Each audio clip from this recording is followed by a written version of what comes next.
কোনায় কোনায় দুঃখ আমার জমে আছে। জন্ম থেকে আমি চলছি যে সেই দুঃখের জল আমার দু নয়নে আছে।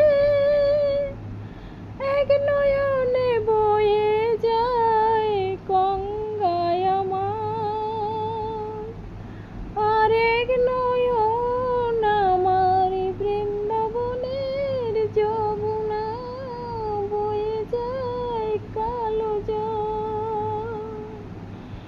কালো মানিক দেখার জন্য যাব বৃন্দাবনে, শান্ত হবে আমার মনে যত যন্ত্রণা।